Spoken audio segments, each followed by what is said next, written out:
तो अजमेर शरीफ दरगाह को लेकर ये पूरा बवाल है और इसी पर लगातार चर्चा भी जारी है कि आखिर ये तनाज़ा शुरू कहाँ से हुआ। अब इसे क्या सियासी एतबार से देखा जाना चाहिए, क्यों एतराज़ इस पर जाहिर किया जा रहा है, मुल्क के हालात जो हैं, मुल्क का जो ताना बाना है उस पर आखिर क्या फ़र्क पड़ता हुआ नज़र आएगा। और कानूनी लड़ाई लड़ने की बात अगर की जाती है तो फिर दरगाह कमेटी का मौक़िफ़ क्या है वो भी हम जानने की कोशिश कर रहे हैं। ख़ास मेहमानों से लगातार चर्चा जारी है। इस वक्त भी हमारे साथ ख़ास मेहमान जुड़ेंगे जिनसे हम बातचीत करेंगे कि दरगाह का मौक़िफ़ अब आगे क्या रहने वाला है। इससे पहले भी जब ये सवाल उठा था, सलमान चिश्ती साहब, आवाज मिल रही है आपको?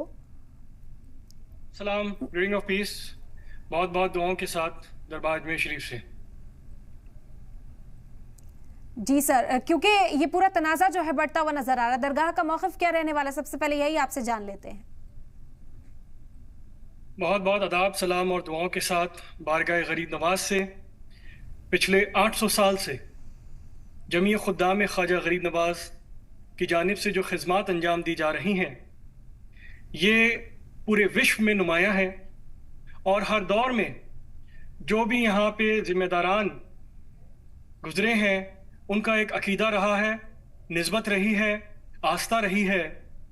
और अगर हम वर्तमान की बात करते हैं, in the present time also honourable prime minister Shri Narendra Modi ji has been sending the blessed sacred chadar mubarak, जो गिलाफ मुबारक यहाँ पे आता है पिछले 10 सालों से।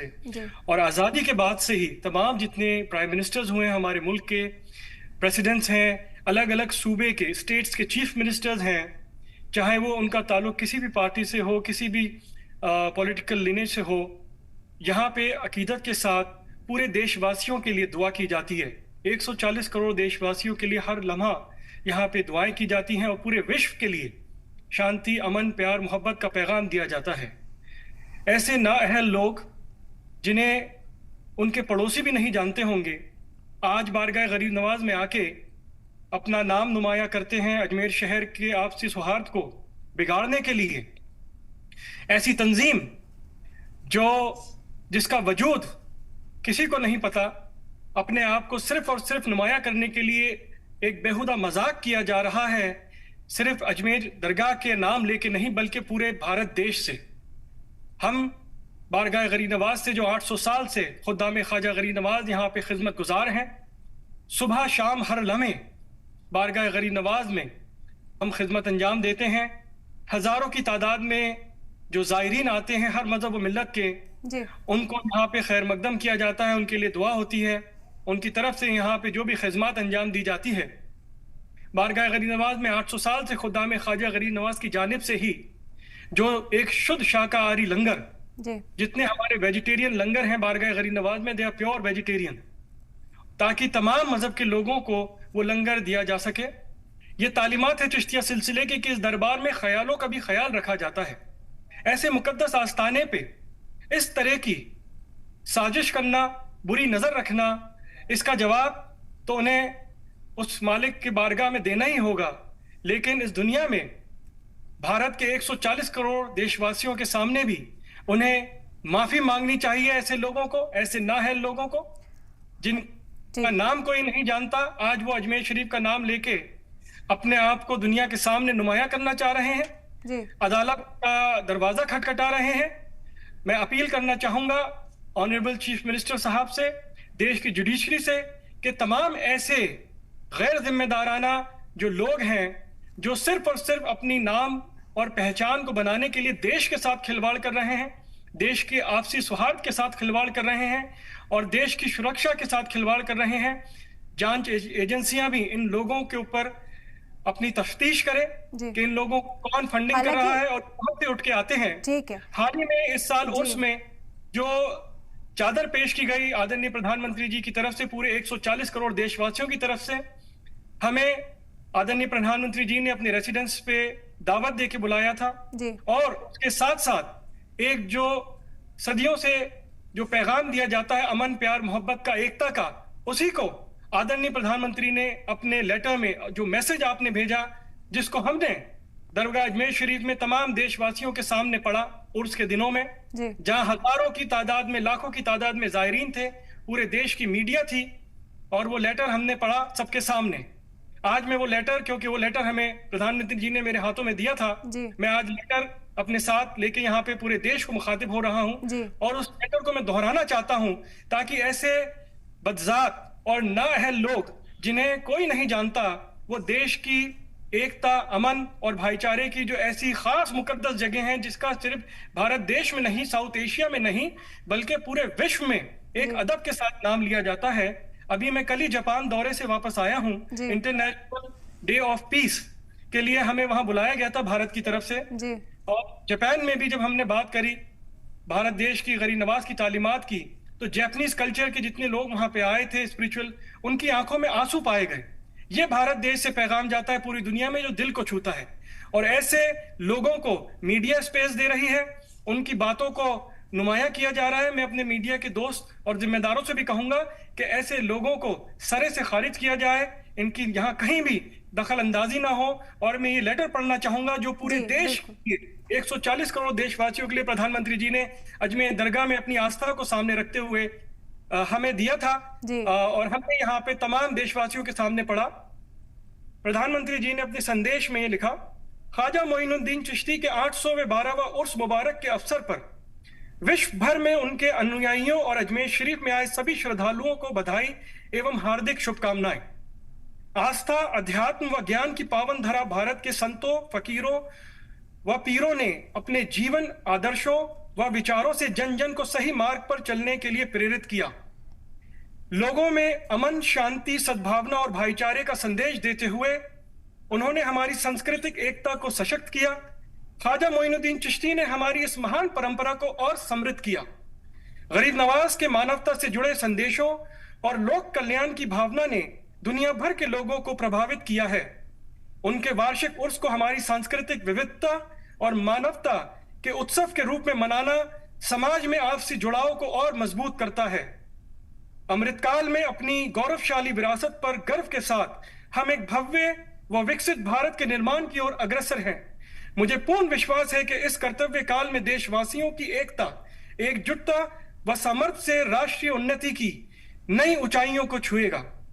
वार्षिक उर्स के अवसर पर दरगाह शरीफ के लिए चादर भेजते हुए मैं ख्वाजा जी को श्रद्धा सुमन अर्पित करता हूं और उनसे देशवासियों की प्रसन्नता व समृद्धि की कामना करता हूं। नरेंद्र मोदी, नई दिल्ली, पौष बीच, सख सावन 1945, 10 जनवरी 2024। ये लेटर ऑफ पीस हमारे आदरणीय प्रधानमंत्री की तरफ से अजमेर शरीफ के लिए दिया गया है, और ऐसे कई लेटर दरबार अजमेर शरीफ में दुनिया के हुक्मरानों की तरफ से आते हैं। बिल्कुल, हिंदुस्तान की भी सकाफत रही है। जो है सलमान साहब की जो वजीर आजम रहे संदेश लेके जाते हैं। हाल ही में फ्रांस के जब प्रेसिडेंट मैक्रोन 26 जनवरी को भारत आए तो उन्होंने हजरत निजामुद्दीन औलिया की दरगाह में भी हाजिरी दी, जो गरीब नवाज के भी अनुयायी हैं और शिष्य हैं, जो उनकी बारगाह का पैगाम लेके आगे चले। देश में इस विरासत को अगर कोई सवालिया निशान लगाता है तो उनकी देश के प्रति श्रद्धा को सवालिया निशान लगता है। ये देश विरोधी ताकतों का साथ दे रहे हैं, जो देश में अमन, प्यार, मोहब्बत की जो एक तहजीब है उसके खिलाफ काम कर रहे हैं। हाईएस्ट लेवल ऑफ जांच जो अथॉरिटीज हैं, इन्वेस्टिगेशन एजेंसीज, इसका संज्ञान लें और ऐसे लोगों के ऊपर सख्त से सख्त कार्रवाई हो। सू मोटो ले सुप्रीम कोर्ट ऐसे लोगों पे, ताकि ये जास्ती बंद हो और देशवासियों को भ्रमित करना बंद हो। ये पैगाम है बात में गरीब नवाज से, अजमेर शरीफ से, हाजी सैयद सलमान चिश्ती, गद्दी नशीन दरगाह अजमेर शरीफ, चेयरमैन चिश्ती फाउंडेशन। सलमान साहब, जिक्र आपने किया वज़ीर आज़म का, हमने देखा कि कई डेलीगेशंस जो हैं इससे पहले भी मुलाकात कर चुके हैं। क्या इस मामले में भी ये पहल की जा सकती है, एक डेलीगेशन क्या मुलाकात कर सकता है? कैसा रास्ता क्या अख्तियार किया जा सकता है इस मामले में आगे?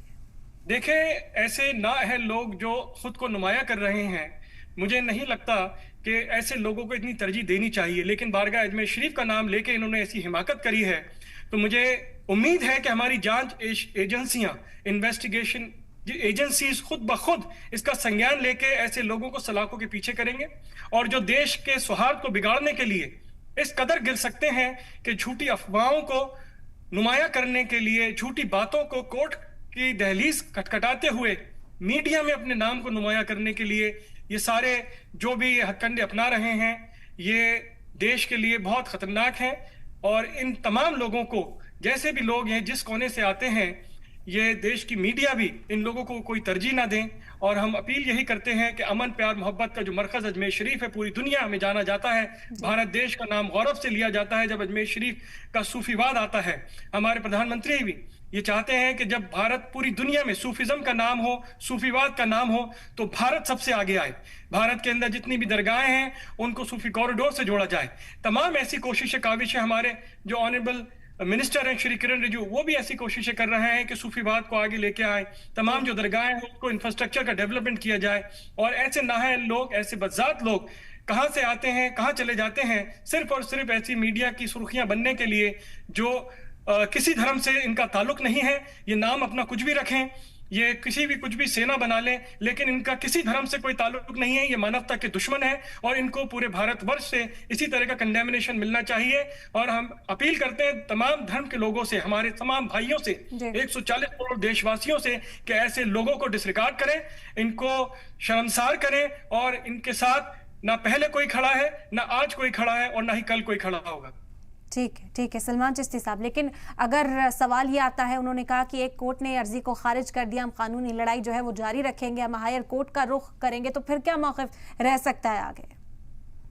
देखिए, कोर्ट ने पहली बात तो इस चीज को खारिज किया है, क्योंकि ऐसा कोई भी ये कोई इसकी बुनियाद नहीं है इनके क्लेम की। और जो भी ये अपनी तरफ से मनगढ़ंत किसी किताबों का हवाला दे रहे हैं, तो ये खुद ब खुद उसके अंदर दोषी पाए जाएंगे, क्योंकि ऐसी कोई भी रिवायत किसी भी कदीमी किताबों में, हिस्टोरिकल बुक्स के अंदर कहीं ये नजर नहीं आता है कि बारगाह गरी नवाज को किसी भी तरीके से किसी और नजरिए से जोड़ा गया हो। तो ये कोर्ट ने इनको जो रिजेक्ट किया है वो अपने आप में काबिल तारीफ चीज है। और आगे भी अगर ये कोई ऐसी हिमाकत करते हैं, मेरे ख्याल से इनको देश से माफी मांगनी चाहिए। और तमाम जितनी एजेंसीज हैं वो इनके ऊपर जो कार्रवाई कर सकती हैं, सू मोटो ले सकते हैं। सुप्रीम कोर्ट भी अगर इन पे सू मोटो लेता है तो देश में एक बड़ा पैगाम जाएगा, पूरी दुनिया के अंदर एक बड़ा पैगाम जाएगा कि ऐसे नफरत भरे लोगों की हमारे भारत देश में कोई जगह नहीं है, कोई स्थान नहीं है। ठीक है, क्योंकि मुल्क के ताने बाने का भी सवाल यहाँ पर खड़ा किया जाता है। हम देखते हैं कि अजमेर शरीफ की इस दरगाह में मुस्लिम से ज्यादा गैर मुस्लिम भाई पहुँचते हैं हाजिरी देने के लिए, चादर पेश करने के लिए, मन्नतें मुरादें जो हैं वो यहाँ पहुँचकर पेश की जाती हैं। तो ज़ाहिरी तौर पर जो ये खाई है इसे बढ़ने से रोकने के लिए कदम उठाए जाने चाहिए, ना कि इस तरह के मुद्दों को तूल देना चाहिए, हवा देनी चाहिए। कोशिश यही है लगातार। मैं आपके माध्यम से मीडिया के जरिए और तमाम जो ऐसे प्लेटफॉर्म है वहाँ पे अपील करूंगा, रिक्वेस्ट करूंगा कि ऐसे लोगों को ना तो कोई प्लेटफॉर्म दिया जाए, क्योंकि सिर्फ और सिर्फ दो या 4 दिन की अपनी सस्ती पब्लिसिटी, अपना नाम अखबारों में देखना चाहते हैं। और इन्हें इस बात का एहसास नहीं है कि किस गहरे आध्यात्मिक एहसास के साथ पूरे देश के लोग जुड़े हैं धार्मिक स्थलों से, आध्यात्मिक स्थलों से। और खासकर अजमेर शरीफ की जब बात करें, यहाँ पे जो तहजीब है, यहाँ पे मैंने जिस तरह पहले कहा कि यहाँ जो दरबार का लंगर है, अभी हाल ही में हमने यहाँ पे बारगाह गरी नवाज में जो सबसे बड़ी दुनिया की शाही देग है उसको 17 सितंबर को ऑनरेबल प्राइम मिनिस्टर के जन्मदिन के ऊपर जो देश भर में सेवा पखवाड़ा एज अ गुडविल गेस्चर, वो लंगर यहाँ पे पहली बार पकवा के तमाम दरगाह के लोगों के आसपास के विलेजेस, गांव तक वो लंगर गया और लोगों ने काफी दुआएं दी। तमाम ऐसे गेस्चर जहाँ पे साल भर होते हैं, तमाम जो श्रद्धालु यहाँ पे हर धर्म के लोग आते हैं यहाँ पे। और ये तारीख रही है अजमेर दरगाह शरीफ की कि यहाँ पे सबका ख्याल रखा जाता है। जिस तरह मैंने कहा कि हमारे बुजुर्गों ने, सूफी संतों ने हमेशा से इस बात पे जोर दिया कि ख्यालों का भी ख्याल रखा जाए। और गरीब नवाज की तालीमात भी यही है कि मोहब्बत सबसे और नफरत किसी से नहीं। अगर इंसान को उस रब के करीब पहुंचना है तो अपने किरदार में कुदरत की 3 सिफात को उतार ले। सूरज जैसी शफकत, सन लाइक ग्रेस, दरिया जैसी सखावत, रिवर लाइक जनरोसिटी, और जमीन जैसी खातिर तवाजो, अर्थ लाइक हॉस्पिटैलिटी, ताकि किसी में कोई भेदभाव ना किया जाए। यहाँ पे हम बात करते हैं बाबा कुतुबुद्दीन बख्तियार काकी की, बाबा फरीदुद्दीन गंज शकर की, हजरत निजामुद्दीन औलिया की, हजरत अलाउद्दीन काबिर पिया कलियरी और तमाम चिश्ती खाजगान की, जो कश्मीर से लेकर कन्याकुमारी तक तमाम जो दरगाहें हैं, वहाँ आज 800 साल बाद भी तमाम मजहब के लोग वहाँ पे आते हैं, दिल का सुकून पाते हैं। अगर हजरत बाबा गुरु नानक की बात करें, उन्होंने बात बताई है बाबा फरीद, शेख फरीद की बानियों को आपने गुरु ग्रंथ साहिब में दर्ज किया है। ये हमारे भारत देश की धरोहर है, जहाँ पे हजरत बाबा गुरु नानक ने बाबा फरीद, शेख फरीद साहब की बानी को गुरु ग्रंथ साहिब में दर्ज किया। और इसीलिए कहा जाता है कि हिंदुस्तान की इसी खूबसूरती को, इसी सकाफत को आगे बढ़ाने की जरूरत है, ना कि इन तनाज़ात को बढ़ाने की। बहरहाल बहुत शुक्रिया सर आपका, आपने अपना कीमती वक्त दिया, इस चर्चा में आप हमारे साथ शामिल हुए और